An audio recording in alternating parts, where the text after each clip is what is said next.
কাছে কিংবা দূরে যে যেখান থেকে আমার প্রোগ্রাম দেখে থাকেন এবং অপেক্ষায় থাকেন ভালো কোনো সাফল্য এবং সাফল্য দুটি নিয়ে আপনাদের সামনে প্রেজেন্টেশন করব এবং একটি দেশের সফলতা অর্জনের পিছনে যে তথ্যভিত্তিক তথ্যগুলো রয়েছে সেই বিষয়গুলো আপনাদেরকে প্রেজেন্টেশন করব।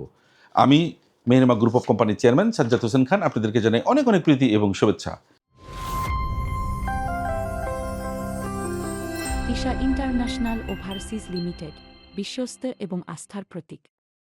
সময়ের সাথে আগামীর পথে আমি সবসময় থাকি আমার প্রিয় মুখ বিদেশগামী প্রবাসী ভাই বোনদের সাথে। প্রিয় বিদেশগামী প্রবাসী, আপনারা ইউরোপের শ্রমবাজারটি বিগত 5-6 বছর যাবৎ বিভিন্ন প্রবাসী, বিভিন্ন এজেন্সি এবং এজেন্সি নামের এজেন্সি এবং বিভিন্ন নামে বেনামে গড়ে ওঠা বিভিন্ন জায়গায় গিয়ে অনলাইন প্ল্যাটফর্মে বিভিন্ন কথা শুনে মোহিত হয়ে অর্থ পাসপোর্ট দিয়ে সবই ঝুঁকিপূর্ণ হয়ে যথেষ্ট পরিমাণ সাফার হয়েছেন। এবং যারা প্রফেশনাল এজেন্সি, যারা বিগত 5 বছর যাবৎ দেখছেন যে ইউরোপের বিভিন্ন দেশে প্রফেশনাল ভিসা করছেন এবং কর্মী পাঠাচ্ছেন, তারাও যথেষ্ট সাফার হয়েছেন।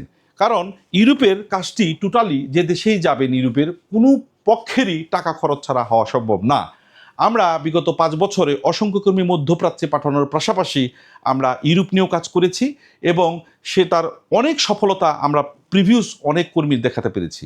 কিন্তু আমরাও অনেক কাজ করতে গিয়ে যথেষ্ট পরিমাণ অর্থ নষ্ট করেছি এবং আপনাদের জীবন থেকে সময় নষ্ট করেছি। তার জন্য আমরা আন্তরিকভাবে দুঃখিত এবং আমরা দুঃখ প্রকাশ করি।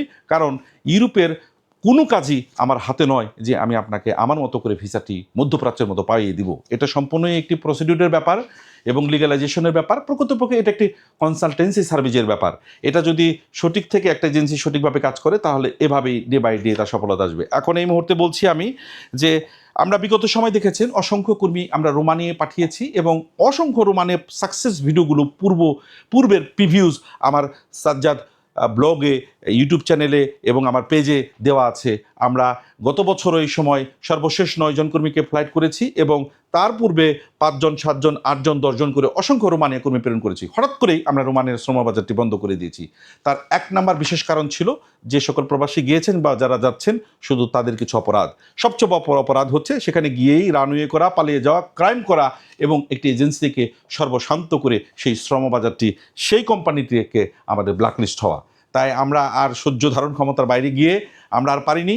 আরেকটি বিষয় ছিল যে আমরা যাও করব, দিন শেষে যখন গত 2 বছর কোনো প্রকারে আমরা ইন্ডিয়ান ভিসা করতে পারছিলাম না, আমাদের বেটার সিদ্ধান্ত ছিল যে কোনো ওয়ার্ক পারমিট আমরা আর ইস্যু করবো না যে পর্যন্ত বাংলাদেশের সাথে সুসম্পর্ক না হবে। তাই এই মুহূর্তে সেনজেনভুক্ত দেশের মধ্যে অল্প টাকায় স্বল্প খরচে আমি মনে করি এই মুহূর্তে রোমানের বাজারটি চমৎকার এবং আমরা সেটা মাথায় রেখে পূর্বে যে সকল কোম্পানির সাথে কাজ করেছি, যাদের সাথে যে সকল লয়ার আমাদের সাথে রাত দিন পরিশ্রম করে কিছু সফলতার স্বপ্ন দেখিয়ে কিছু সফলতার বাস্তবতা দেখিয়েছেন, আমরা সেই সকল কোম্পানিতে আবার নতুন করে পাসপোর্ট সাবমিট করা শুরু করছি। এই জন্য এই মুহূর্তে কাজটি যেহেতু সহজ, নতুন করে যেহেতু রোমানের ভিসা হচ্ছে, তাই যারা সেনজেনভুক্ত দেশে যাবেন তারা রোমানে এই মুহূর্তে সিদ্ধান্ত নিতে পারেন। পাশাপাশি নন সেনজেন দেশ, যেটা এক একটা সময় এক একটা জিনিসের ট্রেন থাকেন এবং বাংলাদেশিরা এক একটা দেশে একটা চমৎকার রেশিও অনুযায়ী ভিসা পান, কখনো সার্বিয়া, কখনো ম্যাসেডোনিয়া, কখনো মলদোভা। তাই এই মুহূর্তে যারা মলদোভা যাবেন, মলদোভাতে বাংলাদেশিদের যথেষ্ট পরিমাণ ওয়ার্ক পারমিট দিচ্ছে, ভিসা হচ্ছে এবং সেটা যে এজেন্সি কাজ করছেন অর্থাৎ জমা করেছেন, সাবমিশন স্লিপ ইস্যু হয়েছেন এবং বিভিন্ন construction, warehouse, food delivery থেকে শুরু করে চমৎকার কাজের ভালো ভালো কাজের এখন এই মুহূর্তে জমা দিলে ভিসা হচ্ছে, সেটা হচ্ছে মলদোভা। জানি না এই বাজারটিও আমাদের বাংলাদেশিরা এবং এজেন্সির মালিকরা কতদিন সচল রাখতে পারবেন এবং কতদিন পর্যন্ত এই বাজারে স্থায়িত্ব হবে। হয়তো বা একটা পর্যায়ে গিয়ে আবার যখন বিভিন্ন রানওয়ের পদ্ধতি এবং বিভিন্ন কুকর্মের কারণে তখন এই বাজারটি হয়তো একটা সময়, বাট এই মুহূর্তে জমা দিয়ে যারা মলদোভা যাবেন এটা অত্যন্ত সঠিক টাইম, সঠিক সময়। আপনারা এই মুহূর্তে আমাদের কাছে যে সকল মলদোভার ডিমান্ডে রয়েছে, আমরা ওই সকল ডিমান্ডে ওয়্যার হাউস সহ, লেবার সহ বিভিন্ন কোম্পানিতে আমরা ফাইল জমা নিচ্ছি এবং ধারাবাহিকভাবে থাকবে। তারই সাথে সাথে আমি একটি কথা আজকে স্পষ্ট বলতে চাই। আমি আপনাদেরকে কথা দিয়েছিলাম যে আমাদের সার্বিয়ার যা নিয়েছি এটা শেষ না করে কখনোই আমি আর সার্বিয়া নিয়ে কোনো কথা বলবো না। আমরা 270 জনের মধ্যে মাত্র 9 জনকে ফ্লাইট করেছিলাম। ম্যাক্সিমাম লোকজনের টাকা, পাসপোর্ট সকলে রিটার্ন নিয়েছেন। মিনিমাম অনেক বড় মাপের একটি অর্থ আমি ক্ষতিগ্রস্ত হয়েও আমি কাউকে কিছু বলতে পারি নাই, কারণ আমার সমস্ত কাজের প্রক্রিয়াটা ছিল স্বচ্ছ। আমি ওয়ার্ক পারমিট করেছি, অনলাইন করেছি। একটা পর্যায়ে গিয়ে যখন অসৎ উপায়ে কন্ট্রাক্ট করে ভিসা করতে হবে না করতে পেরেছি, তখন অনেক পাসপোর্ট রিজেকশন হওয়ার কারণে যেমন ক্ষতিগ্রস্ত হয়েছি আমি, তেমন ক্ষতিগ্রস্ত হয়েছে আমার বিদেশগামী সার্বিয়াগামী প্রবাসী ভাইরা। তারপরেও কিছু মানুষ যারা আমাকে মানেন, আমাকে শ্রদ্ধা করেন এবং আমার অবস্থান সম্পর্কে জানেন, ওই মানুষগুলো কোনো অবস্থাতেই আমাকে ছেড়ে যান নেই। আমি জোর করে হলেও ধরে রেখেছিলাম এরকম 25টা ছেলেকে।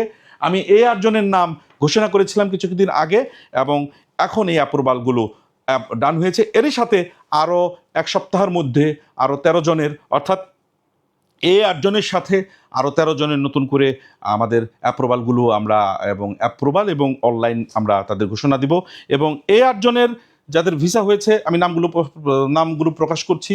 যারা তাদের সাথে ছিলেন, আজকে তারা হয়তো ঘরে বসে আফসোস করছেন যে পাসপোর্ট নিয়ে চলে এসেছি, টাকা নিয়ে চলে এসেছি, হয়তো বা তাদের সাথে থাকলে আমার স্বপ্নটিও পূরণ হতো। ঠিকই চিন্তা করছেন আমার প্রিয় বিদেশী প্রবাসী ভাইরা। ধৈর্য, অপেক্ষা, সততা, ম্যানার একমাত্র আপনার ইউরোপের ভিসা আপনাকে সফলতা এনে দিতে পারে। আপনি নির্ধারিত সময়ের জন্য জমা দিয়েছেন, হননি, আপনি সারা জগৎ জুড়ে মানুষ নিয়ে এসে পাসপোর্টটি নিয়ে গিয়েছেন, কি করেছেন আপনি? নিজেকে একবার প্রশ্ন করুন। আপনি কি কোনো একটি বৈধ দেশে যেতে পেরেছেন? আপনি কোনো একটি ইউরোপের ভিসা কিনতে পেরেছেন? কারণ ইউরোপের ভিসা কি কিনা দেওয়া হয়? যাই হোক, অনেক কষ্টের কথা, দুঃখের কথা। তারপরেও সার্বিয়া এবং ইউরোপের যা ফাইল আছে, কথা দিয়েছিলাম, সব শেষ করে দিয়ে আমি আমার প্রিয় বিদেশগামী মধ্যপ্রাচ্যের প্রবাসীদের নিয়ে শ্রদ্ধার জায়গায় শ্রদ্ধার সাথে থাকতে চাই। নামগুলো ঘোষণা করছি। 376 এমডি ওয়াহিদুজ্জামান, এই ভাইটির অ্যাপ্রুভাল শনিবারের মধ্যে অথবা শুক্রবারে আমরা হাতে বুঝিয়ে দেব, এবং ওই সপ্তাহে আমরা 2 থেকে 3 দিনের মধ্যে দিল্লি থেকে এগুলো স্টিকার করে নিয়ে আসবো। 362 তারেক চান মজুমদার, এই ভাইটির অ্যাপ্রুভাল আমরা নির্ধারিত শুক্রবারের মধ্যে হাতে বুঝিয়ে দিব। 527 এমডি সাইদুর রহমান, এই ভাইটিও আমি অ্যাপ্রুভাল বুঝিয়ে দিব। 536 আলামিন শেখ, এই ভাইটিরও আমি তার অ্যাপ্রুভালটি বুঝিয়ে দিব। 535 আরাফাত বিশ্বাস, এই ভাইটির অ্যাপ্রুভ হয়েছে। 335 এমডি সুমন মিয়া, এই ভাইটিরও অ্যাপ্রুভাল ওকে। এবং 524 আশিকুর রহমান আকন্দ, এই ভাইটির অ্যাপ্রুভাল ওকে। 377 এমডি মামুন মিয়া। এই সকল ভাইয়ের আজকের যে সফলতা, আজকের যে সফলতার গল্প, আজকে যাদের নাম আমি গর্ব সহকারে বলতে পারি, এটা আমার প্রাপ্য নয়, এটি আপনাদের প্রাপ্য। কারণ আপনারা এই দীর্ঘ সময় প্রতীক্ষা থেকে, আপনারা দীর্ঘ সময় আপনার ইমানের জায়গাটা মজবুত রেখে অপেক্ষা করেছেন বলেই আজকে আপনার সফলতা। এটাই ছিল আজকের আপডেট। নতুন কোনো আপডেট, নতুন কোনো তথ্য নিয়ে আমি আবার হাজির হব আমার প্রিয় বিদেশী প্রবাসী ভাই বোনদের কাছে। ধন্যবাদ।